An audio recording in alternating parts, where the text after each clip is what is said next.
Baik, selama sahabat saudara sekalian, tidak dirasa sudah sahabat yang ke-8. Di bahasa Indonesia judulnya apa? Pelajaran untuk sahabat ke-8. Coba bahasa Indonesia. Penyesuaian masalah, kompromi dan krisis di dalam perbaktian. Conformity, compromise, and crisis in worship. Apa itu conformity? Penyesuaian ya. Di bahasa Indonesia penyesuaian. Kalau compromise, kompromi, krisis. Baik, kita masuk di introduction-nya. Pada waktu Tuhan menjadikan Adam dijadikan menurut peta siapa?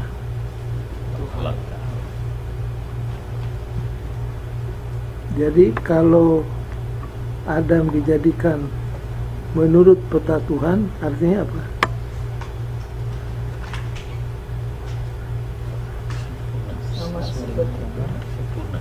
Sempurna.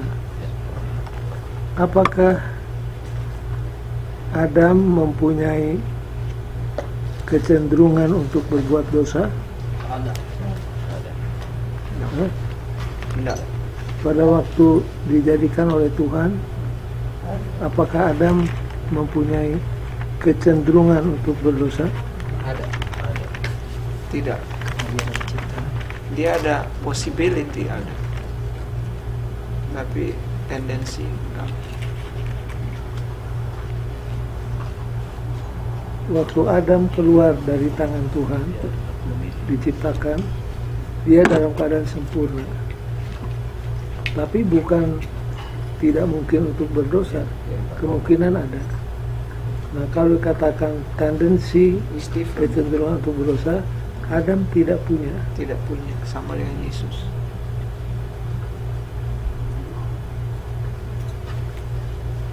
Nah, sekarang anak-anak Adam lahir menurut peta siapa? Adam. Ayatnya di mana Pak Bos? Coba buka Kejadian 5 ayat 1 sampai ayat yang ketiga. Marvin sudah dapat? Kejadian 5 ayat 1 sampai 3.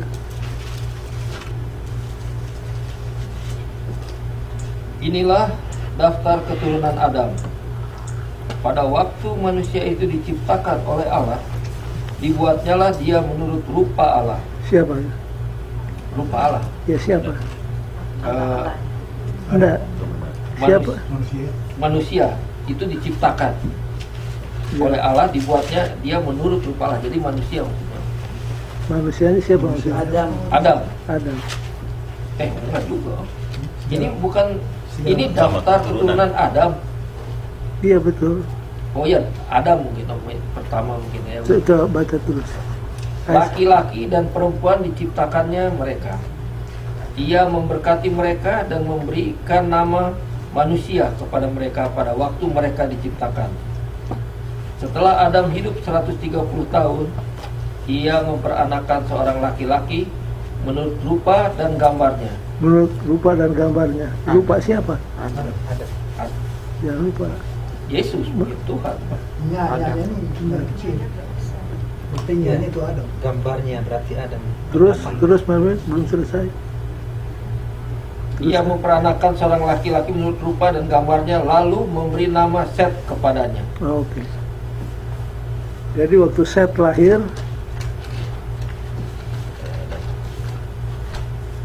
dia lahir menurut peta siapa? Kalau baca itu. Oh, lihat ini. Hah? Kalau saya lihat ini kan, waktu pada manusia diciptakan oleh Allah, dibuatnya dia menurut rupa Allah, Ya, Adam. itu Adam. Nah, anaknya merupa Adam, berarti rupa Allah juga. Gimana mungkin? Adam itu kan rupa Allah kan? Betul. Nah, kita melahirkan rupa kita. Menurut rupa kita berarti rupa Allah juga dong. Ada bedanya. Ya, tetap rupa Allah berarti. Ya. Tapi kalau rupa Allah pasti penulis membuat di sini memberi nama Set kepadanya, pasti ditulis ini NN besar biasanya. Seperti kepadanya, seperti Yesus. Ini jangan lupa, ini cerita sesudah manusia jatuh ke dalam dosa. Itu dia, itu yang mesti diingat. Iya. Jadi yang bicara ini menurut gambarnya bukan dalam segi fisik tapi karakter. Ini yang bicara soal karakter. Dan pasal 5 ini itu Adam sudah jatuh ke dalam dosa, sudah berdosa. Berarti sudah menurut Iya, gambar jadi Adam. anak-anaknya sudah. Karakter rohani. Lihat ini bedanya. Waktu Adam diciptakan dia tidak punya tendensi untuk berbuat dosa, tapi ada probability. Beda itu tendensi. Tapi sekarang anak-anaknya sudah ada tendensi. Karena bapaknya Iya. sudah jatuh dalam dosa. Tendensi itu kecenderungan untuk berbuat. Jadi kalau itu sebabnya perlu dilatih, perlu dididik anak-anak yang baru lahir. Kalau enggak, dia punya tendensi akan enggak usah diajar, dia akan buat kesalahan. Itu yang disebut dengan tendensi. Dia sudah boleh duduk di sini.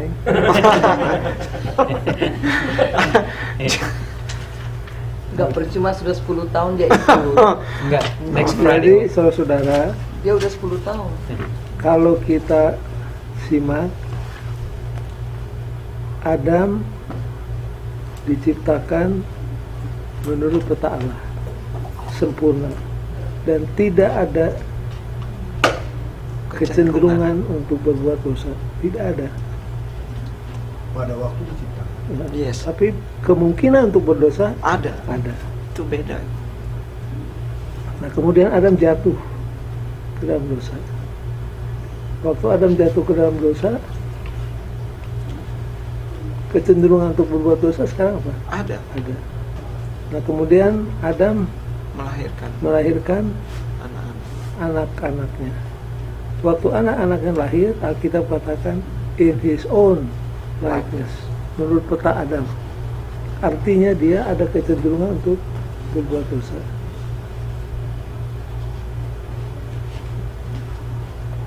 Makanya Daud di Mazmur 51 katakan apa?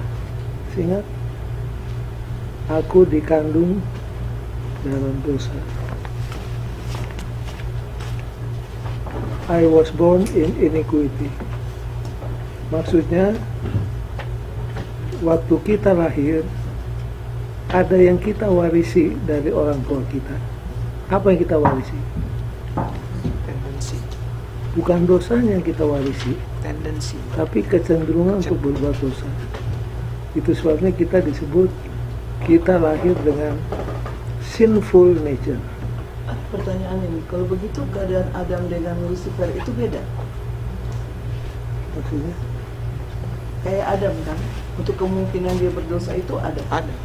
Tapi untuk tendensi berdosa itu tidak ada. Tidak. tidak ada. Kalau Lucifer, Dan Lucifer juga sempurna diciptakan. Tapi itu kemungkinan. Probability-nya pasti ada. Pasti ada. Makanya dia jatuh. Tapi ada tendensi. Apa mungkin mirip Adam gitu? Siapa? Diciptakannya Lucifer. Karakternya. Oh, bukan level malaikat ya. Iya, dia kan levelnya Berarti apa?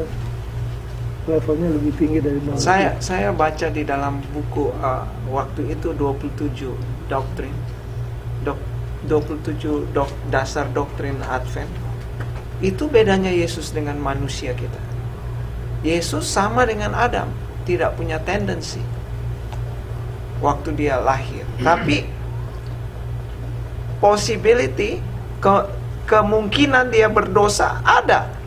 Bisa dia berbuat. Ini pelajaran untuk satu kuartal yang Iya, itu yang tentang kealahan tentang Yesus. the nature of Jesus. Nanti kapan-kapan kita bahas itu. Tapi yang saya mau tekankan adalah waktu Adam diciptakan, dia diciptakan menurut peta Allah, sempurna, tidak ada kecenderungan untuk berbuat dosa. Tapi setelah dia jatuh ke dalam dosa, kecenderungan ada. Dan inilah yang diwariskan kepada siapa? Anak-anaknya. Anak-anak. Jadi kita semua lahir dengan sinful nature. Kalau dibiarkan sendirian, kita pasti trennya akan kemana? Ke bawah. Jadi kecenderungan terjadi setelah Adam dah lama Bapak Dua. Betul. Tapi kalau sebelumnya tidak ada. Iya. Jadi yang diwariskan kepada turunan kita bukan dosa itu sendiri. Tendensi untuk berdosa itu yang kita warisi. Itulah yang Daud sebutkan pada waktu menulis Mazmur pengakuan. Aku dikandung di dalam dosa. Aku dilahirkan dalam iniquity atau kejahatan. Maksudnya sinful nature ada sama dia. Jadi sekarang pertanyaan, mana yang benar? Mary steals, mencuri, because she is bad, atau Mary is bad, therefore she steals.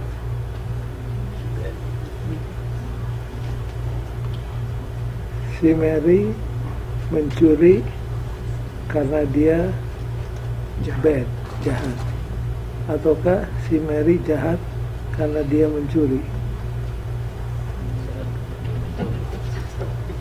Salah, statement yang terakhir salah. Itu kalau ujian itu bahaya. Kalau ujian itu pusing ya. Ini Bisa makan gampes ini. 1 jam orang mau. Mary is bad, therefore she steals, atau she steals Karena dia jahat. Because because she's bad. she is bad. Kita tahu jahat karena dia udah berbuat jahat. Memang kita sebelumnya apa kita tahu? Nggak tahu. Dia mencuri kan nggak bisa dibilang jahat juga. Kira-kira, orang tua kan begitu, oh kamu sudah salah, nakal kamu. Tapi kalau lu nggak berbuat, masa ditegur lagi? Coba, Yang saya mau tekankan di sini, saudara-saudara, apalagi lu tidak berbuat. karena kita ini punya sinful nature, kecenderungan, therefore we steal. Jadi badnya itu duluan. Therefore we steal, we lies, we cheat, dan lain sebagainya. Karena memang we are bad, kita lahir itu dengan. Nah inilah yang mau ditekankan di dalam pelajaran pertama. Coba buka pelajaran hari Minggu. Pelajaran hari Minggu. Apa judul bahasa Indonesia? Dalam pemandangan yang berbeda. In different eyes. Apa maksudnya in different eyes? Apa hubungannya dengan pelajaran? Ini bicara tentang apa? Bicara tentang sifat manusia yang berdosa pada waktu lahir. Jadi dosa tidak diwariskan. Yang diwariskan adalah kecenderungan untuk berbuat dosa. Nah, in different eyes maksudnya dari kacamata yang berbeda mengenai sinful nature manusia. Kalau bahasanya Musa apa? Coba buka Tom, Kejadian 6 ayat yang kelima, Elvina, Yeremia 17 ayat 5, Pak Gultom, Yohanes 2 ayat 25, Pak Nababan, Roma 3 ayat yang ke-9 sampai 12. Tom, Kejadian 6 ayat 5. Ketika dilihat Tuhan bahwa kejahatan manusia besar di bumi dan bahwa segala kecenderungan hatinya selalu membuahkan kejahatan semata-mata. jadi disebut apa tadi? Kecenderungannya. Kecenderungan hatinya. Kecenderungan hatinya apa? Jahat semata-mata. Kalau bahasa Inggris, only evil continually. Nah ini bahasanya Musa untuk menggambarkan sinful nature. Kemudian Yeremia 17. Beginilah Beginilah firman Tuhan, terkutuklah orang yang mengandalkan manusia, yang mengandalkan kekuatannya sendiri, yang hatinya menjauh daripada Tuhan. Itu ayat berapa ya? Jeremia 17 ayat 5. Jeremia 17 Ayat 5. ayat.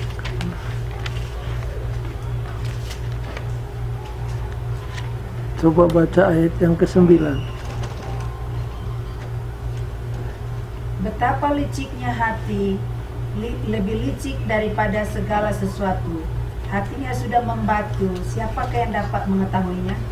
The heart is deceitful above all things.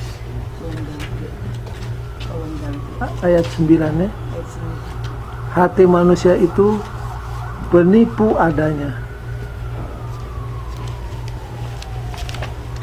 Kemudian Yohanes 2 ayat 22 ayat 25.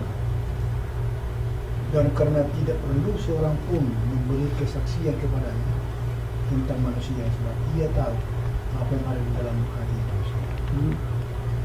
Itu sangat lunak bahasanya.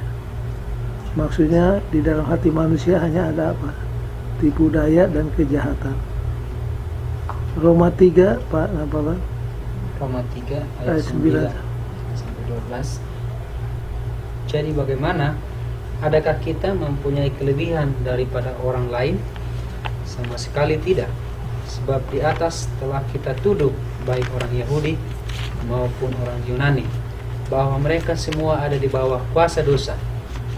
Seperti ada tertulis, tidak ada yang benar, seorang pun tidak. Tidak ada seorang pun yang berakal budi. Tidak ada seorang pun yang mencari Allah. Semua orang telah menyeleweng. Mereka semua tidak berguna. Tidak ada yang berbuat baik, seorang pun tidak. Ayat 23. Ayat 23. Karena semua orang telah berbuat dosa dan telah kehilangan kemuliaan Allah. Jadi maksudnya dari kacamata yang berbeda ialah Musa, Yeremia, Yohanes, Paulus menggambarkan keadaan manusia yang sinful, tapi dalam kata-kata yang apa?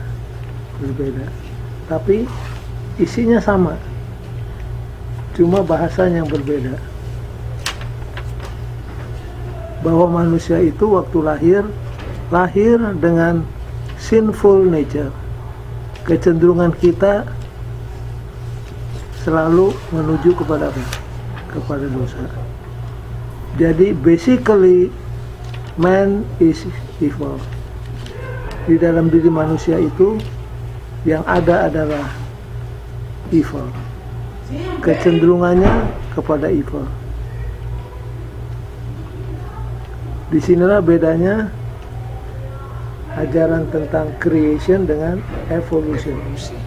Kalau evolution, manusia itu adalah makhluk yang Tidak berkembang lebih lama jadi lebih sempurna dengan potensi yang ada padanya. Jadi kalau evolution mulai dari bawah, naik. manusia itu naik, semakin lama semakin baik. Kalau Alkitab mulai dari atas, tapi karena dosa jatuh ke bawah sampai bertemu dengan Yesus, trennya diubah jadi naik lagi. Nah, dengan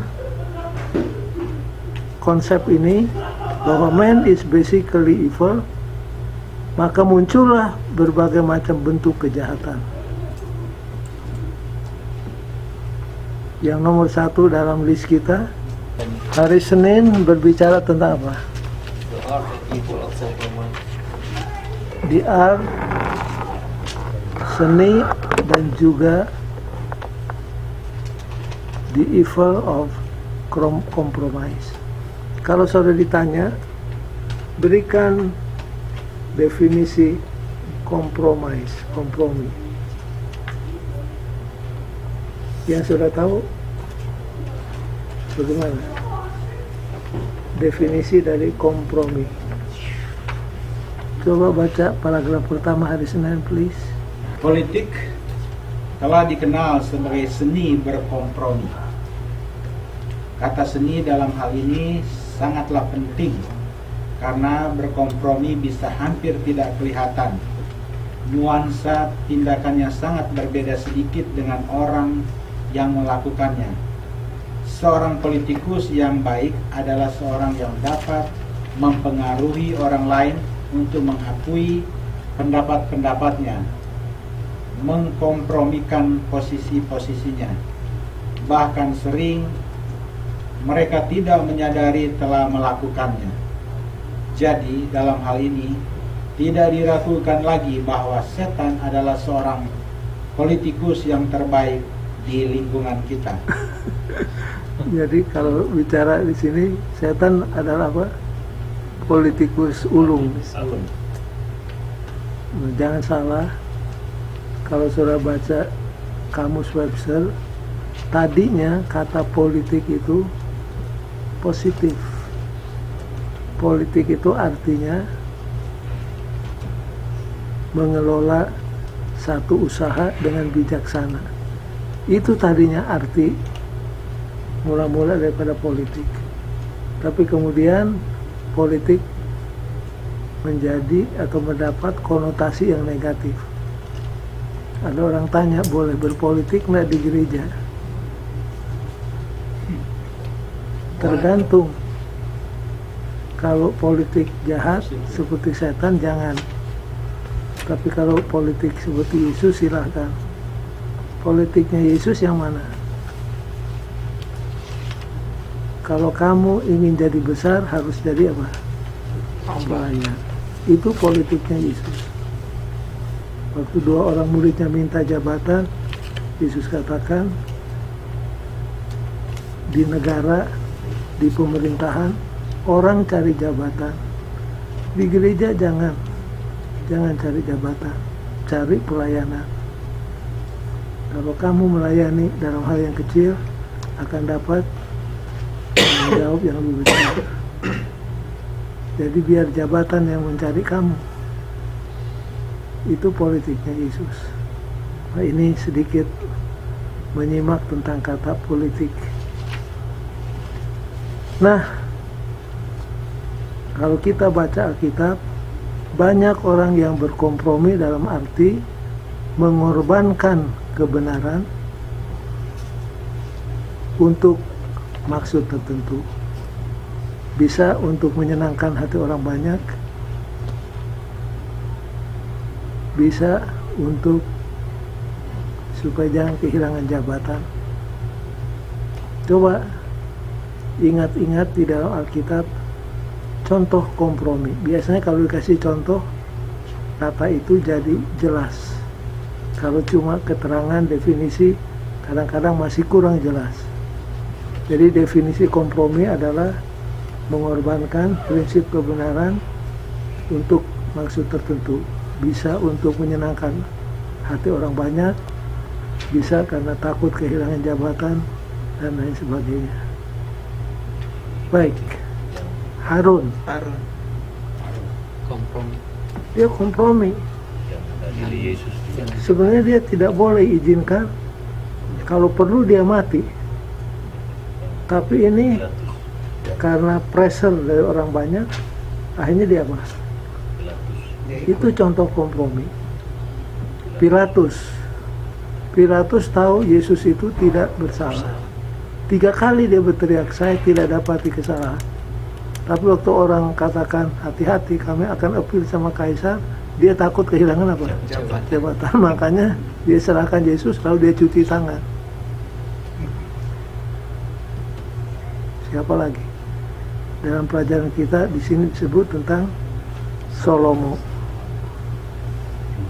Salomo juga berkompromi untuk menyenangkan hati istri-istrinya sampai akhirnya dia hancur hidupnya.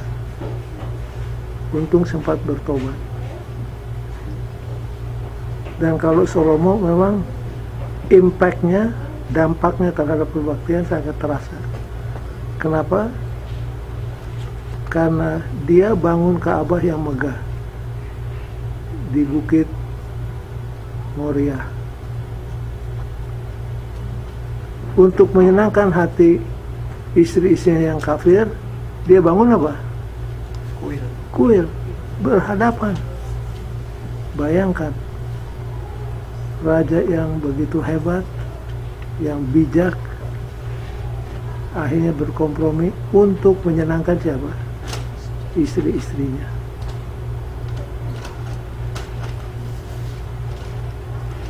Tom, paragraf yang ketiga, please. Mungkin pernyataan yang paling membukakan pikiran dalam ayat-ayat ini adalah ungkapan, pada waktu Salomo sudah tua, istri-istrinya itu mencondongkan hatinya kepada Allah-Allah lain. Dengan kata lain, itu tidak terjadi di dalam semalam saja. Orang yang setia, berdedikasi, dan saleh yang dinyatakan di dalam Alkitab tidak dengan tiba-tiba, tanpa tahu dari mana asalnya, kemudian berpaling dari Allah. Sebaliknya, perubahan itu terjadi secara perlahan dari waktu ke waktu. Kompromi sedikit di sini, sedikit di sana. Setiap langkah membawa dia jauh dan semakin jauh dari tempat yang seharusnya dia berada, sampai pada akhirnya dia melakukan sesuatu yang dulunya bagi Salomo itu pasti adalah sesuatu yang sangat mengerikan untuk dilihat. Jadi contoh yang sangat jelas di 1 Raja-Raja pasal yang ke-11 tentang Raja Salomo. Dia kompromikan perbaktian yang benar hanya untuk menyenangkan istri-istri yang menyesatkannya.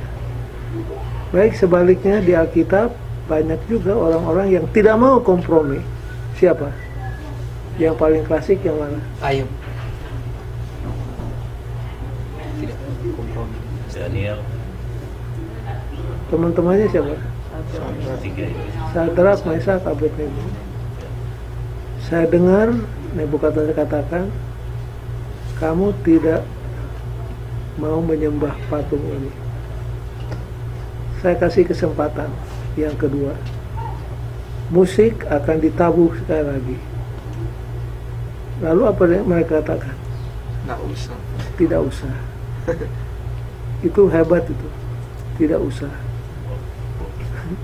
Dia ditabuh sepanjang malam, kami tidak akan menyembah patung ini. Itulah tidak kompromi. Tapi itu dapur api sudah menunggu. No problem. Tuhan kami bisa lepaskan kami. Tapi seandainya pun Tuhan kami tidak lepaskan kami, Tuanku Raja, ketahui, kami tidak akan menyembah ini patung. Ini yang disebut apa? Tidak kompromi. Tambah dipanaskan lagi kan? Iya. Tambah Jadi walaupun menyangkut Nyawa. hidup atau mati, dia tetap setia. Nah, bagaimana dengan orang Advent sekarang? Belum nyangkut hidup dan mati, baru nyangkut pekerjaan kita sudah apa? Menyerah. Belum soal hidup dan mati, belum. Kita sudah pada bergelimpangan, berkompromi.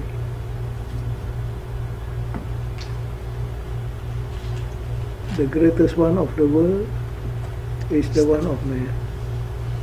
Man who will stand for the truth, though the heavens fall. Kebutuhan manusia, dunia yang terbesar sekarang adalah kebutuhan manusia yang berdiri di atas kebenaran walaupun langit runtuh. Yaitulah Sadrak, Mesak, dan Abednego. Akhirnya mereka dibuang kemana? Ke dapur api, karena tidak mau kompromi. Tapi Tuhan selamatkan. Jadi oleh karena basically kita ini orang berdosa, kecenderungan untuk kompromi sangat besar. Tapi terima kasih, dalam Alkitab ada banyak contoh orang-orang yang tidak mau kompromi. Yang paling klasik adalah Sadrak, Mesak, dan Abednego. Daniel tentunya. Bayangkan kalau saudara baca Daniel, raja memerintahkan bahwa makanan mereka haruslah makanan raja. Itu raja yang memerintah. Siapa kita mau berani melawan perintah raja? Tapi Daniel 1:8 katakan, Daniel memutuskan, he resolved, bahwa dia menolak makanan yang ditawarkan oleh raja. Raja memerintahkan, Daniel tolak. Itu apa? Melawan. Itulah contoh yang tidak berkompromi. Baik, jadi yang harus dihindari adalah kompromis. Di dalam case-nya Salomo, dia jatuh dan berdampak yang sangat negatif kepada apa? Kebaktian. Bagaimana kalau dia mendirikan kuil untuk penyembahan kepada dewa kafir? Bagaimana dengan rakyat? Kalau raja aja begitu, apalagi siapa nanti justru rakyat. Jadi dampaknya terhadap worship sangat negatif. Saudara baca cerita anekdot di buku Sekolah Sahabat, mungkin bagus juga. Siapa yang pegang bahasa Indonesia? Mereka pegang. Siapa yang pegang edisi guru-guru? Tom? Ya. Baca ceritanya di step yang pertama. Ada opening activity.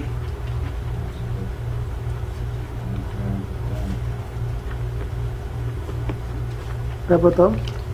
Sebuah cerita yang sedikit diragukan memberikan pemikiran tentang kompromi. Ini cerita yang menggambarkan tentang artinya kompromi.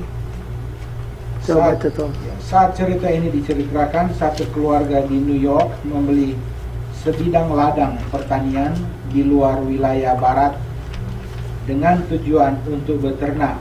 Jadi ada orang New York membeli tanah di barat untuk apa? Beternak. Untuk beternak. Mereka membeli tanah, mendirikan rumah pertanian, dan memulai mimpi mereka. Berbulan-bulan kemudian, beberapa teman yang ingin tahu mengunjungi keluarga ini dan menanyakan calon peternak ini apakah dia sudah berencana memberi nama peternakannya. Jadi temannya datang lalu tanya, saya dengar mau bikin peternakan, apa nama perusahaan peternakan ini? Terus saya mau memberi nama Bar J. Dia menjawab. Itu siapa yang jawab? Suaminya. Si bapak menjawab, nama perusahaan peternakan ini adalah Bar J. Bar J. Istriku suka nama Susi Q. Susi Q. Terus seorang anak kami menyukai nama Flying W. Dan anak yang lain mau memberi nama Lazy Y. Jadi kami memberi nama peternakan kami Bar J, Susi Q, Flying Y, Lazy Y. jadi namanya sangat apa? Panjang. Karena semua anggota keluarga mau kasih apa? Mau kasih nama. Nah jangan lupa kalimat berikutnya ini harus saudara mengerti baik. Tetapi di mana ternak-ternakmu? Jadi- Sahabatnya ini bertanya. Jadi temannya nanya, tanahnya luas. Tanahnya luas. Mana itu sapi-sapinya? Nah ini dalam bahasa Indonesia bisa hilang. Makanya saya mau terangkan terus toh. Di mana ternak-ternakmu? Sahabatnya ini bertanya. Jawabnya belum ada. Nah salah Tom. Jadi nggak dapat orang. Nggak dapat ceritanya. Terus dapat apa maksudnya? Karena salah terjemahannya. Ini sudah sampai di klimaks, maksudnya orang ketawa waktu baca kalimat terakhir. Jadi begini, kan bapaknya kasih nama, ibunya kasih nama, anak laki-laki kasih nama, anak yang satu kasih nama, jadi itu nama panjang. Nah di Amerika, seperti di tempat lain, nama perusahaan itu Press. dicapkan kepada sapi. Tapi Oh. Sudah tahu nggak capnya pakai apa? besi. Pakai besi panas. Jadi besi yang keluar dari api yang masih merah. Misalkan letter bahasa Sumarna BS, itu ditampilkan di punggungnya BS supaya jangan diambil oleh peternak lain. Nah karena namanya panjang, semua sapi mati karena terlalu panjang itu. Makanya waktu ditanya, loh ternak apa? Raisnya sudah ada, ternaknya mana? Sudah mati semua. Karena kepanjangan namanya, jadi waktu di branding, kalau bahasa Inggrisnya non-survive the branding. Branding itu pencapan. Jadi karena namanya semua masuk, jadi semua sapinya mati. Waktu ditanya mana sapinya? Nggak ada yang hidup. Nggak ada yang bisa bertahan. Nggak ada yang bertahan karena brandingnya terlalu lama, terlalu panjang. Terbakar. Nah apa hubungannya dengan kompromi? Maksudnya karena setiap ide dia apa ya? Terima. Itu poinnya di situ. Jadi kalau bahasa Indonesia miss the point. Jadi ceritanya nggak lucu. Tapi kalau bahasa Inggrisnya itu tamunya kan nanya, tanahnya luas, mana tuh sapi-sapi ternak? Mati semua karena waktu dicap kepanjangan capnya. Itu maksudnya. Oke, supaya saudara-saudara tahu aja, karena saya sudah duga akan hilang ini cerita hari Selasa.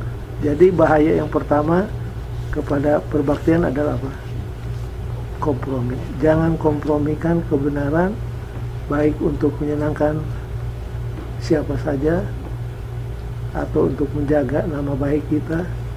Kalau Pilatus, dia kompromikan dengan menyerahkan Yesus karena takut kehilangan Jabatan. Padahal sesudah Yesus disalib, apa yang terjadi? Hilang jabatannya. Hilang juga. Yang kedua, bahasa Indonesia apa? Penyembahan palsu. Ya, counterfeit worship, perbaktian atau penyembahan yang palsu. Boleh tanya Om? Silakan. Yang baru lalu kompromi, boleh kasih contoh ada nggak yang sangat apa namanya kumuh, tidak kompromi kita sekarang ini dalam kebaktian? Musik. Karena supaya gereja, ada yang bilang supaya kita jangan ketinggalan zaman, jangan sampai out of style, maka musik-musik yang kontemporeri mulai dinyanyikan di mana? Di gereja. Nah ini sangat berdampak negatif akhirnya kepada apa? Perbaktian. Jadi tua-tua gereja harus hati-hati membimbing anak-anak muda, karena ada kecenderungan sekarang anak muda lebih menyukai lagu-lagu yang kontemporeri. Mereka tidak lagi punya appetite untuk lagu Sion. Dianggap lagu Sion sudah apa? Sudah ketinggalan zaman. Kemudian yang kedua, style of worship. Nanti kita akan singgung celebration worship. Ya, itu juga kalau tidak dibendung akan menular kemana-mana. Di Indonesia sudah ada. Itu harus digait untuk kembali kepada yang konservatif.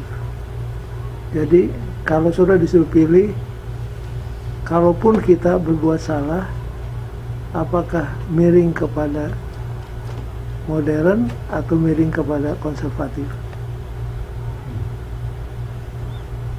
Konservatif. Kita harus lebih miring kepada yang konservatif. Ya kita bisa dicap gereja kuno, gereja tua, ya nggak apa-apa. Yang penting kita ikut apa? Alkitab. Nanti kita singgung dalam pelajaran-pelajaran yang berikutnya. Baik, kalau di kompromis tadi, contoh yang disebut di pelajaran sekolah sahabat adalah Salomo, selain yang saya tambahkan tadi. Di counterfeit worship, siapa orangnya? Jeroboam. Jeroboam. Siapa itu Jeroboam? Raja di utara Israel. Waktu Salomo masih berfungsi sebagai raja, Menaker. apa jabatan dia? Menaker. Menteri Tenaga Kerja. Karena Salomo kan punya force labor, punya buruh-buruh untuk pembangunan yang banyak jumlahnya. Jadi karena ada buruh-buruh ini, maka diangkatlah Jeroboam sebagai Menteri Tenaga Kerja, yang memang orangnya brilian Jeroboam ini, dan gagah perkasa di medan peperangan. Makanya Salomo pilih dia untuk jadi stafnya sebagai, kalau istilah sekarang, Menteri Tenaga Kerja. Orang yang bertalenta, gifted, banyak kemampuannya. Nah kemudian waktu Salomo mati, Rehabeam jadi raja. Kemudian orang-orang datang kepada Rehabeam. Apa permintaan rakyat kepada raja yang baru, pengganti Salomo? Pajak diringankan. Mereka bilang, tuanku Raja Rehabeam, waktu bapakmu memerintah terlalu menekan kami, pajaknya terlalu tinggi, jadi tolonglah Turunkan. diringankan, tolong diringankan. Oke, Rehabeam bilang, pulanglah kamu, dalam tempo 3 hari saya akan kasih jawaban. 3 hari. Nah waktu 3 hari ini Rehabeam pergi kepada siapa? Enggak, pertama kepada orang tua dulu, orang yang bijaksana, yang tidak emosi, yang berpikir panjang ke depan. Jadi Rehabeam bilang, saudara-saudara, ada permohonan dari rakyat begini, apa pendapatmu? Apa nasihatmu? Jadi orang tua katakan begini, kamu layani baik-baik rakyatmu, maka rakyatmu akan menjadi pelayan kamu seumur hidup. Berbicara manis budi, hadapi mereka dengan bijak. Mestinya dia terima itu nasihat dari siapa? Orang tua. Itu nasihat yang luar biasa. Kamu layani rakyatmu dengan baik, bicara dengan manis budi, maka rakyatmu akan melayani engkau seumur hidup. Ini pelajaran untuk tua-tua sidang juga. Layani anggota dengan sebaik-baiknya, maka mereka akan melayani Anda seumur hidup. Tapi salahnya Rehabeam, dia pergi ke siapa? Anak muda. Ke anak-anak muda yang teman sepermainan yang sebaya. Hei anak muda, teman-temanku, ada permohonan begini, apa nasihatmu? Anak muda kan emosi. Bilang sama rakyatmu, kelingking saya lebih besar daripada pinggang bapak saya. Kaget sih Rehabeam, apa maksudnya? Pajak harus ditambah. Kalau bapakmu memukul dengan pecut yang kecil, kamu pecut rakyatmu dengan cambuk yang besar. Dan si Rehabeam pegang yang mana? pegang nasihat orang muda. Jadi salah minta nasihat. Dia minta nasihat kepada anak-anak muda. Akhirnya waktu dihadapkan nasihat itu, terjadilah seperti pemberontakan. Akhirnya Jeroboam dinobatkan menjadi raja di sebelah utara, menjadi saingan kepada Raja Rehabeam. Rehabeam tadinya bikin pusatnya di Shekem. Lalu untuk mau berdamai, Rehabeam kirimkan Adoniram sebagai utusan kepada Jeroboam untuk berdamai. Tapi utusannya diapain? Dibunuh langsung. Larilah Rehabeam dari Shekem ke Yerusalem. Maka terjadi split. Jadi sesudah Salomo, jadi ada berapa kerajaan? Dua. Dan si Jeroboam pegang berapa suku? 10. Rehabeam yang di selatan cuma pegang 2. Sejak itulah ada 2 kerajaan yang selama itu kerajaan berdiri, yang 2 ini selalu berkelahi. Terjadi apa yang disebut civil war. Nah, si Jeroboam sadar bahwa Ka'bah ada di mana? Yerusalem. Nah, kalau umatnya, rakyatnya dari utara pergi ke Yerusalem terus-terusan untuk berbakti, jangan-jangan nanti akhirnya apa? Rakyat saya kesedot ke selatan. Makanya Jeroboam bikin perbaktian di mana? Di 2 tempat. Satu di Betel, satu di Dan, paling utara. Jadi Jeroboam katakan, hai rakyatku, tidak perlu pergi ke Yerusalem, terlalu jauh. Padahal maksudnya jangan sampai terpengaruh. Saya sudah bikin 2 pusat perbaktian, satu di Betel, satu di Dan. Dan apa yang dibuat di dalamnya? Patung lembu emas yang disembah oleh orang kafir. Inilah dewa kamu. Lalu imamnya siapa? Bukan turunan Harun. Bukan orang Lewi. Nah,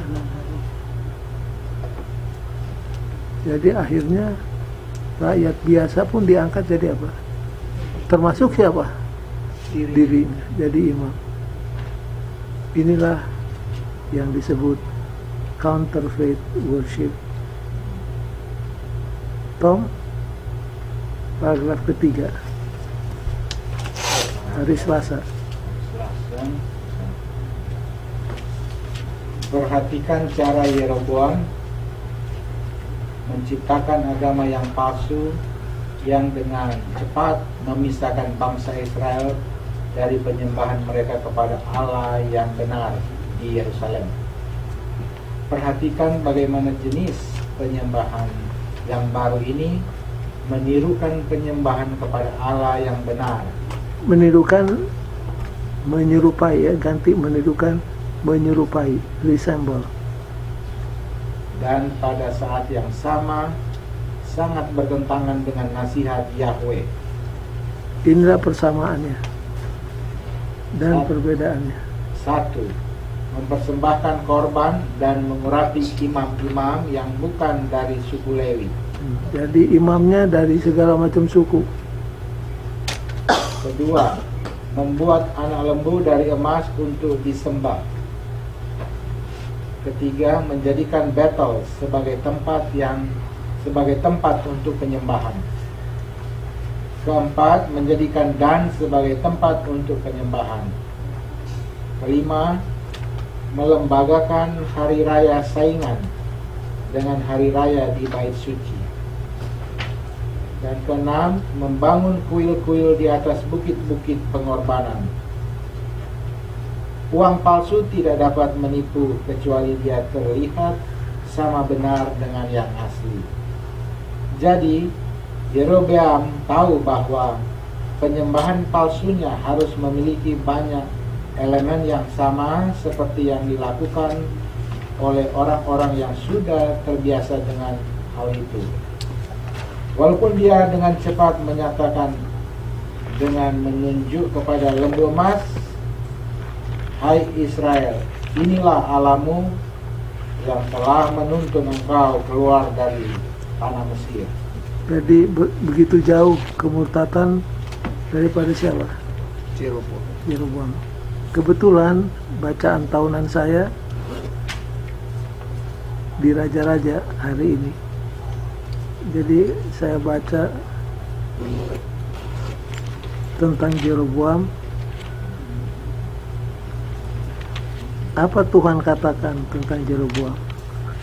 Nah, kalau saudara baca nanti 1 Raja-Raja mulai pasal 12, tiap kali nama Jeroboam disebut, kalimat apa yang nyusul, Han? Orang Israel jadi berdosa. Kamu dulu? Menuntun orang Israel pada Orang Israel jadi berdosa. penyembahan. Jeroboam yang telah berdosa itu udah parah. Lebih parah lagi yang menuntun bangsa Israel untuk berbuat dosa. Saudara-saudara, kalau kita berdosa itu parah di hadapan Tuhan.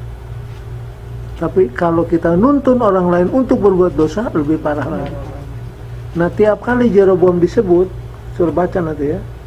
Tiap kali nama Jeroboam disebut, yang telah berdosa dan yang telah menyebabkan Israel berbuat dosa. Yang berdosa dan yang telah menyebabkan Israel berbuat, itu nama, keterangan itu melekat di namanya. Tiap kali nama Jeroboam disebut, yang berdosa dan yang menyebabkan Israel berbuat dosa.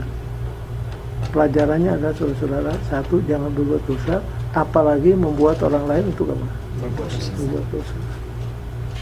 Berulang kali. Lalu apa judgment dari Tuhan? Kalau saudara baca di pasal yang ke-14, sangat mengerikan. Coba buka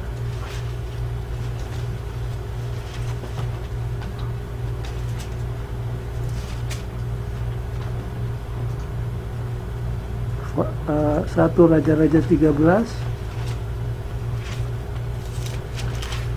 ayat yang ke-13. Tidak, Ia berkata, baca yang keras ya. 1 Raja-Raja 13 ayat 13. Ia berkata kepada anak-anaknya, "Kelanai keledai bagiku." Mereka memelanai keledai baginya. Lalu ia menunggangnya. 1 Raja-Raja. Iya.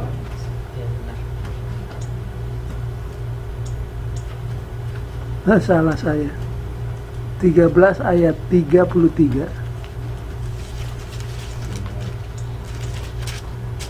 Sesudah peristiwa ini pun Jeroboam tidak berbalik dari kelakuannya yang jahat itu, tetapi mengangkat pula imam-imam dari kalangan rakyat untuk bukit-bukit pengorbanan.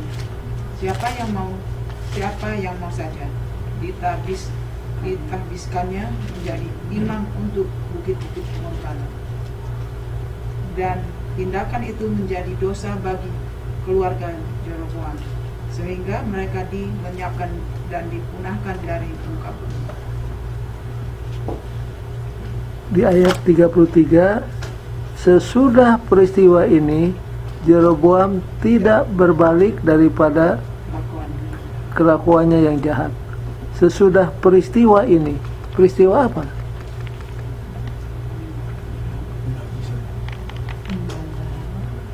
Jadi satu kali, kalau sudah baca pasal 13, si Jeroboam ini ditegur karena mimpin kebaktian sebagai imam di tempat perbaktian yang didirikannya. Jadi waktu ditegur oleh Nabi, si Jeroboam terus apa? Marah dan dia angkat apa? Dia tunjuk sama siapa? Nabi.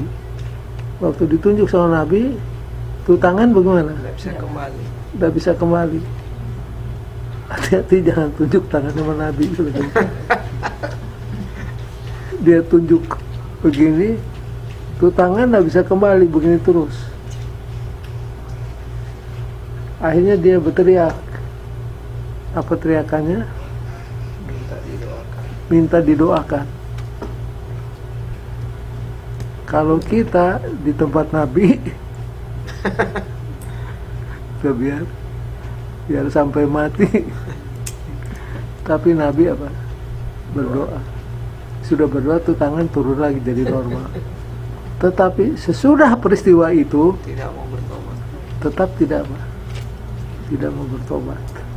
Nah, kalau tangan saudara sampai jadi kaku lalu saudara tidak mau bertobat, pilihan lain pasal 14 ayat 10 Elvina. Maka aku akan mendatangkan malapetaka kepada keluarga Jerobeam. Aku akan melenyapkan daripada Jerobeam setiap orang laki-laki, baik yang tinggi maupun yang rendah kedudukannya di Israel. Aku akan menyapu keluarga Jerobeam seperti orang menyapu tahi sampai habis. Aduh, ngeri ya. Ayat 11. Setiap orang daripada Jerobeam yang mati di kota akan dimakan anjing, dan yang mati di padang akan dimakan burung yang di udara, sebab Tuhan telah mengatakannya. Tetapi bangunlah dan pulang ke rumahmu. Pada saat kakimu melangkah masuk kota, anak itu akan mati. Jadi begitulah ngerinya. Orang yang mendirikan perbaktian yang palsu sudah dikasih amaran. Saudara-saudara, kalau tangan saudara nunjuk sama Nabi begini lalu tidak kembali, itu amaran mesti bertobat. Nabi sudah berdoa, dia sembuh kembali, Jeroboam apa? Tidak bertobat. Jadi Tuhan tidak dikasih pilihan. Akhirnya terjadilah kata-kata yang strong language. Kalau bahasa Inggrisnya masih disebut refuse, kotoran, tapi bahasa Indonesia apa? Dan setiap anak laki-laki yang turun dari keluarga Rehoboam akan mati. Kalau mati akan dimakan apa? Makan anjing. Dan itu kalau saudara nanti baca ceritanya terjadi. Sangat mengerikan. Jadi counter faith worship dilakukan oleh orang yang bernama Jeroboam, raja pertama dari kerajaan Israel di sebelah utara. Baca itu buku Raja-Raja untuk keterangan selanjutnya. Kemudian dosa apa lagi, Heng? Yang ketiga, yang pertama kompromi, yang kedua memalsukan perbaktian, yang ketiga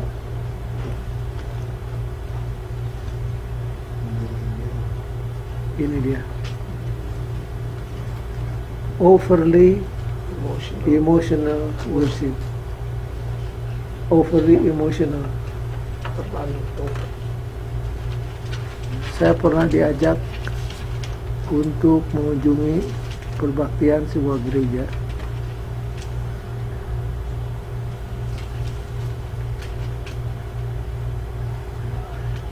Pembicaranya dari negeri Belanda, evangelis. Tempatnya di stadion di Senayan. Memang waktu mereka menyanyi sangat apa? Sangat emosional. Jadi gerakan-gerakannya, kalau di gereja ada orang nyanyi gerakannya simple, natural. Tapi kalau ini sudah seperti di mana? Sudah kesurupan. Dia mulai berguling-guling di mana? Dan perempuan-perempuan sudah bisa dibayangkan pakai rok lalu berguling-guling. Lalu seperti gemetar. Suaranya bukan suara yang normal. Nyanyi juga tidak normal lagi. Waktu dia berdoa, dia seperti paksa Tuhan. Dia hentak-hentakan kaki untuk minta kesembuhan. Dalam nama Yesus. Iya. Itu. Lalu menangis. Ya, saya dari Pentakosta.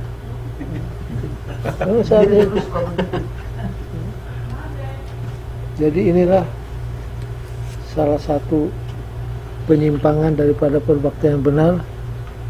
Kalau jangan hilangkan kata ini, overly emotional worship. Apakah perbaktian menyangkut emosi? Iya. Pernah saudara menangis dengan pendeta berkhotbah? Pernah, itu kan emosi, tapi itu wajar. Ada orang bersaksi, kesaksiannya sangat menjamah. Kita bisa greget, bisa marah, tapi bisa menangis. Jadi perbaktian yang benar juga menyangkut bukan cuma rasio, tapi sampai ke emosi. Tidak salah. Bahkan kalau pendeta berkhotbah, khotbahnya jangan hanya kena di otak manusia, hanya pengetahuan, harus kena kepada apa? Emosinya. Disitulah orang biasanya menyerahkan diri kepada Tuhan, ambil keputusan. Jadi tidak salah emosi. Tapi kalau ini overly emotional worship, jadi salah. Contohnya siapa? Contohnya terdapat di nabi-nabi Baal. Berapa jumlah nabi-nabi Baal? 450.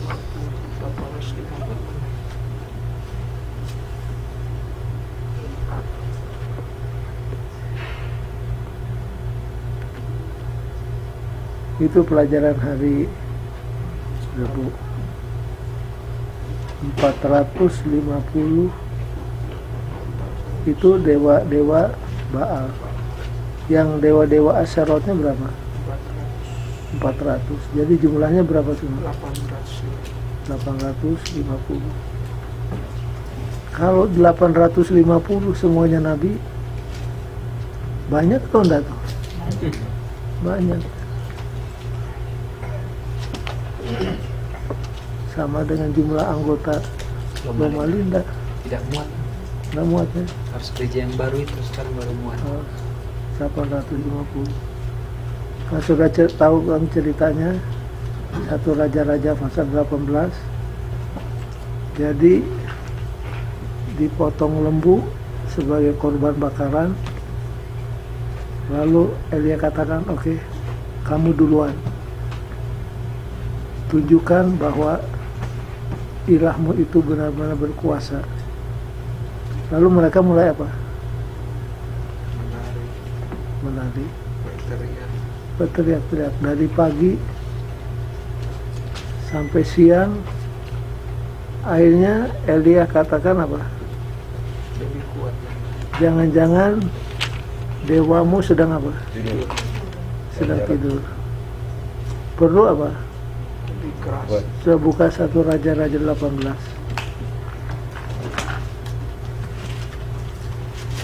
Ayat 27, Pak Manurung. 1 Raja-Raja 18 ayat yang ke-27. Atau mulai dari ayat 26.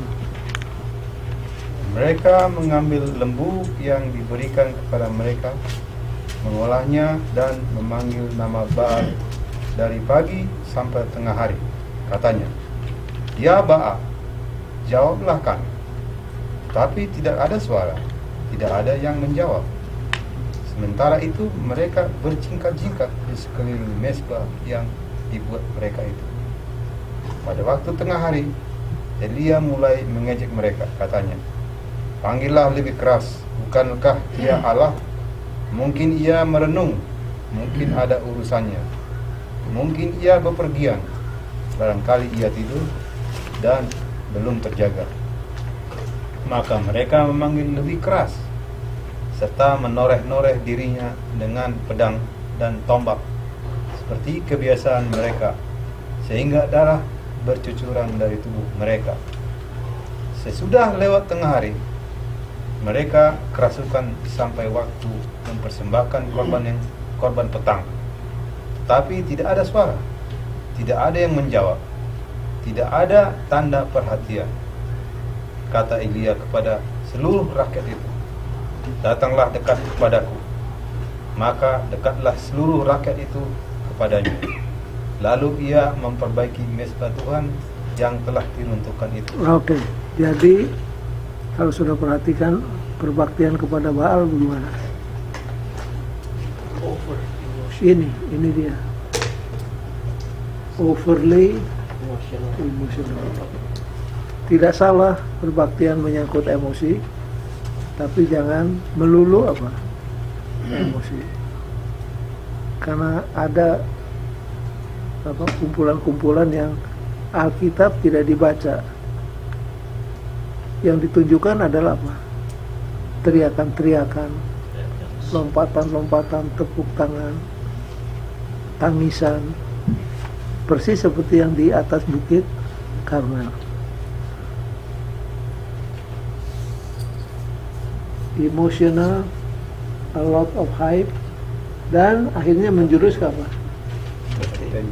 Entertainment. Jadi banyak perbaktian sekarang ini menjurus kemana? Ke entertainment. Lalu sebagai akibatnya apa? Konsekuensinya apa?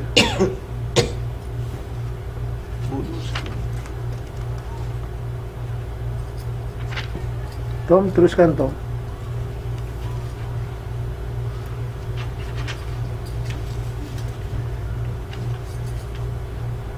Pas hari Rebo Tom.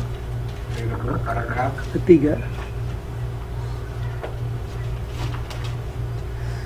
Sekarang ini beberapa model penyembahan orang Kristen dapat mengingatkan kita akan peristiwa seperti ini.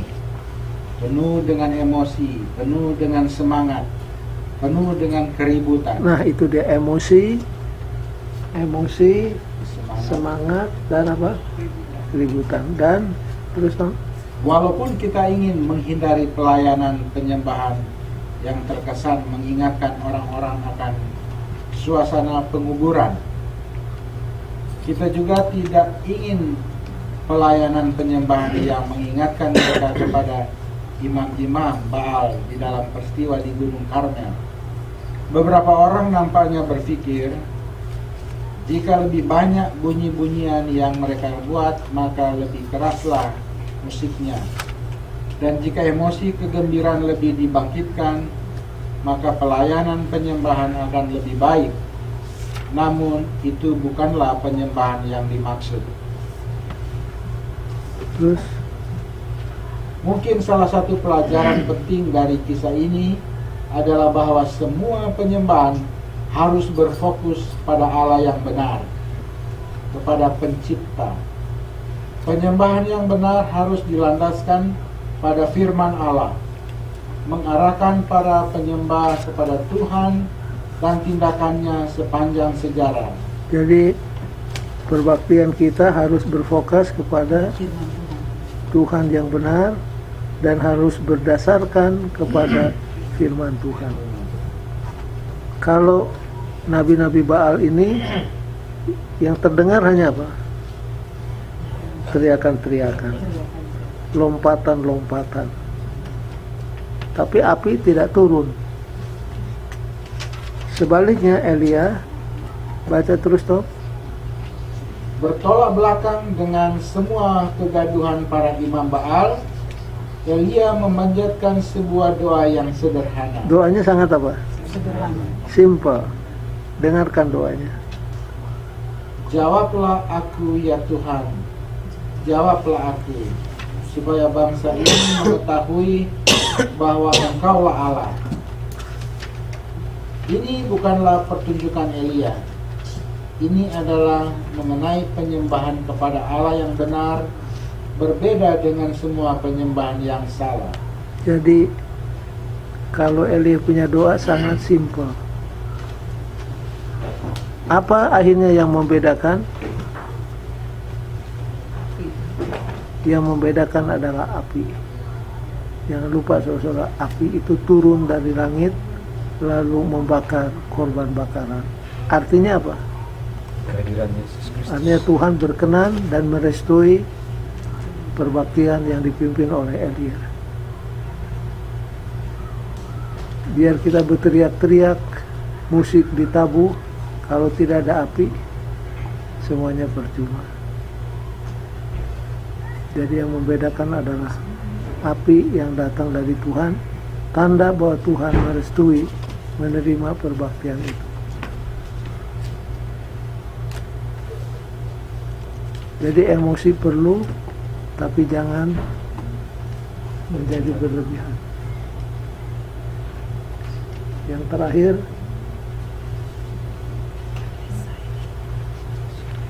hari Kamis.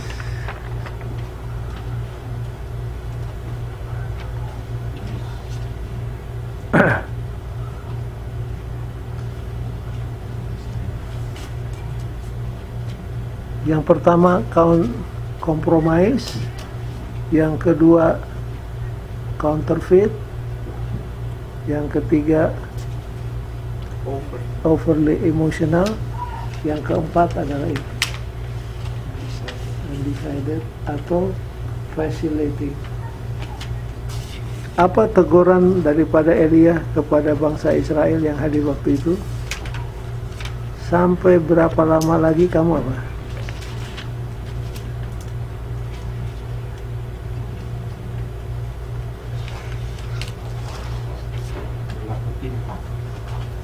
Ayat 21, Tom.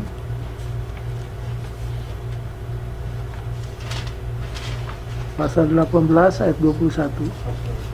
Ayat 21. Lalu Elia mendekati seluruh rakyat itu dan berkata, berapa lama lagi kamu berlaku timpang dan bercabang hati?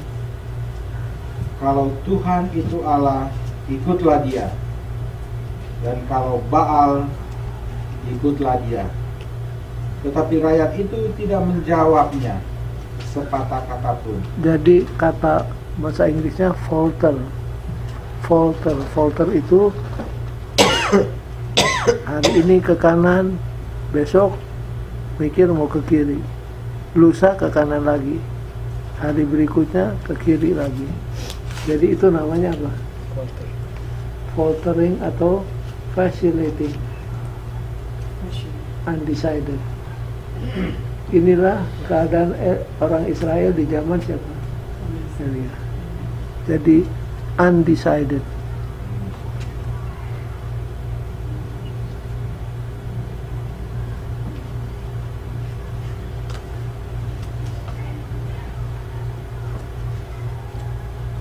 Hari Kamis, paragraf kedua, Tom. Paragraf kedua. Pada akhir zaman, pada saat pertentangan besar berakhir, semua manusia akan terpisah selamanya dalam dua kelompok, antara orang yang beribadah kepada Allah dan orang yang tidak beribadah kepadanya. Sebagaimana yang Yesus telah nyatakan dengan jelas, siapa tidak bersama aku, dia melawan aku, dan siapa tidak mengumpulkan bersama aku, dia mencerai-beraikan. Baik, kalau sudah pelajari sejarah Israel, siapa sebelum Elia yang memberikan appeal yang sama? Yosua. Apa katanya Pak Gitu? Pilihlah hari ini. Choose ye this day. Pilihlah kamu hari ini. Siapa yang kamu sembah? Apakah dewa-dewa di Mesir yang kamu tinggalkan, ataukah dewa-dewa orang Kanaan? Di antara siapa kamu hidup sekarang ini? Pilih, dewa Mesir atau dewa Kanaan. But as for me and my family, I choose to serve the Lord. Itulah pendirian daripada siapa? Yosua. Jadi sifat undecided ini sudah lama berada di hati orang Israel. Hari ini ke Tuhan, besok pindah ke dewa-dewa. Jadi mereka tidak konsisten. itu dosa yang disebut vacillating atau faltering.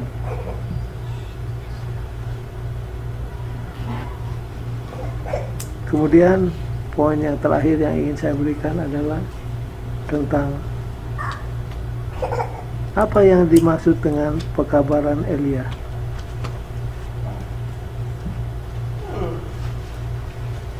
Kalau saya mendengar Elijah message, yang mana itu Elijah message? Apa pekabaran Nabi Elia?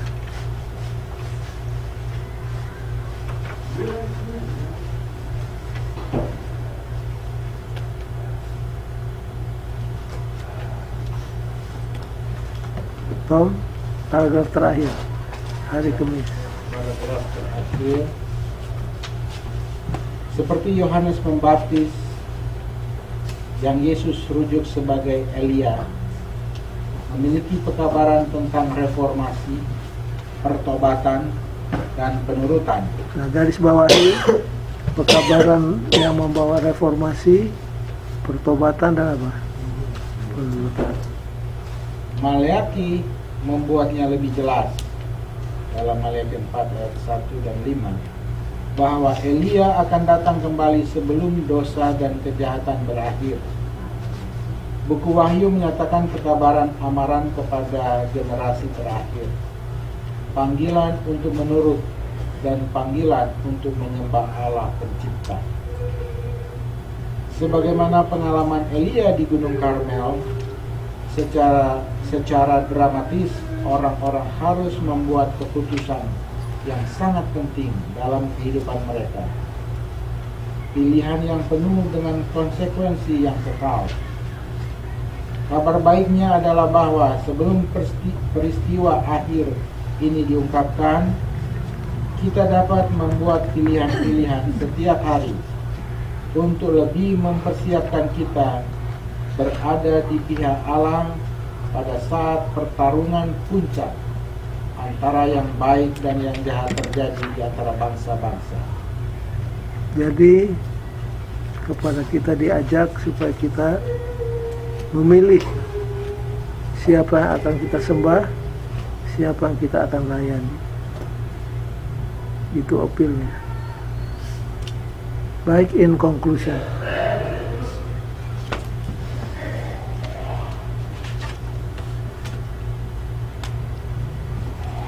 message yang pertama adalah hati-hati terhadap apa? Compromising. Apa ini compromising? Mengorbankan prinsip kebenaran untuk alasan satu, menyenangkan hati orang banyak, kedua, menjaga nama, dan selanjutnya. Kita harus seperti siapa? Sadrak, Mesak, Abednego. Walaupun diancam dengan kematian, tapi tidak mau berkompromi. Yang kedua, ingat pekabaran Elia. Apa itu pekabaran Elia? Message of reformation, repentance, and obedience. Jadi sebelum kita kabarkan ini kepada orang lain, ini harus dijalankan dalam diri kita. Reformation, repentance, and obedience. Dan yang terakhir, coba kita buka pelajaran hari Jumat. Ada kutipan yang bagus dari seorang yang bernama A.W. Tozer, pengkhotbah kenamaan di abad ke-20. Tom, tolong baca hari Jumat, please. Paragraf Dimulai dengan nama Tozer. A.W. Tozer, pengkhotbah terkenal di abad ke-20. Ia meninggal tahun 1963. Sering berkhotbah menentang penyembahan terhadap dewa hiburan. Mengatakan bahwa seberat apapun kita mencoba, Gereja-gereja tidak akan dapat bersaing dengan ide dunia mengenai hiburan. Hanyalah salib Yesus Kristus, kata Tozer, bukan hiburan, yang akan memenangkan jiwa kepada Kristus. Jadi saudara sekalian, jangan sampai perbaktian kita menjurus kepada apa? Entertainment. Dan kalau sudah perhatikan di televisi, ada gereja yang menjurus kepada apa? Entertainment. Ada gereja yang pendetanya tidak khotbah, dia hanya undang orang-orang terkenal. Orang terkenal itu diinterview, lalu memberikan sepatah dua kata, kemudian nyanyian. Dan kalau sudah simak benar-benar menjurus bukan kepada perbaktian, tapi kepada apa? Entertainment. Nah, jangan sampai perbaktian kita di gereja menjadi tempat untuk entertainment. Baik, itulah pelajaran untuk malam ini. Kecuali ada pertanyaan.